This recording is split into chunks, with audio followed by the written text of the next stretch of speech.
आवत हुई है हो, आवत हुई है हो, आवते हुई है।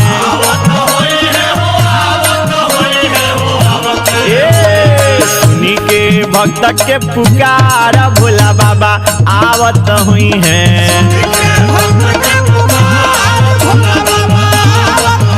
अभिषेक के सुनी के पुकार भोला बाबा आवत हुई है।